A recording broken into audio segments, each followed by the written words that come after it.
Did you see the bullshit or did you buy into it? I love that question. So I fell for the bullshit really big time. And it's almost like my common sense went out the window a little bit at first because I was seeing all of this marketing and all of these big promises. And I was like, okay, like, game on. I can be a millionaire in a few months. And I just left like cushy 6-figure salary in my 9 to 5. Like, that sounds great. And I have to pay you $6,000. That's okay, great, fine.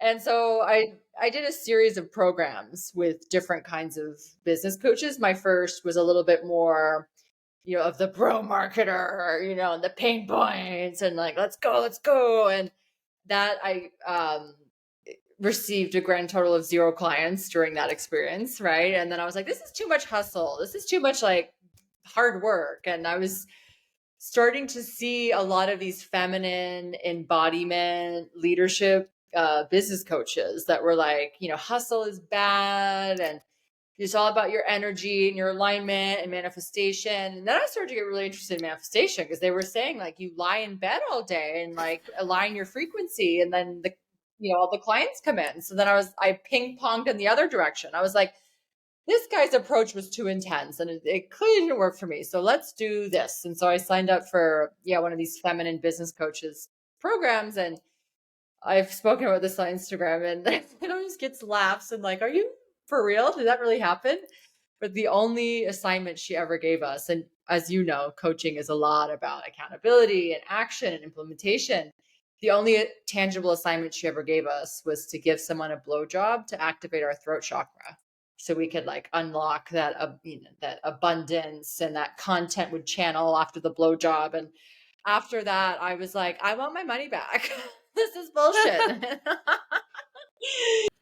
So I definitely have experienced both ends of the spectrum, like the hardcore pro marketers, you've seen the ads on Instagram where they're like hyped up on like, so who knows what they're hyped up on, right? It's just so intense.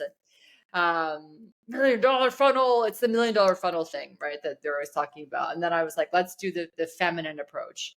And then and then I got involved in some other things that I'm going to bore you with. But yes, I have fallen victim to it. Is not victim, but it was attractive and it played on my desire. And I tried it and I'm glad I did because I learned a lot and a lot of it has informed how I like to work with clients, which is definitely not that way. So yes. Just not to tell your clients to give someone a blowjob so that they can activate their throat chakra. No, not one of the actions in your program. No, I have never written that on a client integration plan. But can you believe that? That is a true story, girlfriend. It's like, what the actual And a good friend of mine, she was in the program with me and we both texted each other after that. And we're like, should we ask for our money back now? I think it's time to ask for our money back. Yes, I think it is time to ask for your money back. That is absolutely crazy. I mean, listening to you, I also kind of very similar in that I initially like enrolled with a very like pro marketing, like, pick on their pain points, just like put salt in it and rub it so that they will buy off you kind of approach. And then we got the very feminine, yoni and stuff. I don't know, activate your yoni kind of approach. And I get it, but it's just, you kind of go, surely there's a in between, because that's what we need. We like in the world, we need that masculine and feminine. So how do we balance them so we actually are taking action, but also we also need to align our energies? So I just I just love that you shared that story, because the approach is so like, not, there's no in between. It's like, let's go this way or that way. But obviously you've learned from that. And I find that although you paid exorbitant amounts of money, you do learn from them in some way, shape or form, whether it's like, yeah, I'm not doing that, like what you did, or, you might have to have met someone in that program, or there is pieces of nuggets as always in that program. So yeah, it's just so interesting, this world of coaching and healing. Yeah.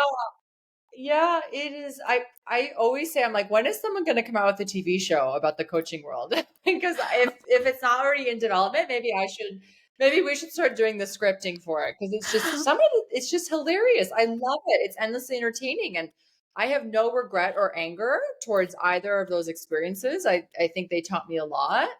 And I did take like a nugget from each one, but it really, yeah, it everything that I think we navigate, right, as coaches, as healers, as humans, I believe informs our medicine and what we're here to give to our clients and the work we're here to do. And so for me, it exactly that. Like, my approach and my day-to-day life is definitely, I like to blend both, like the real world, the tangible action with the energetics. I love the energetics. I love the law of attraction, but we forget law of action sometimes. At least I freaking did a few years ago. I was like, and then I went really into just doing manifestation programs, and I was doing like 3 hours of manifestation work a day. And then that, it's balance. It's balance with all of it.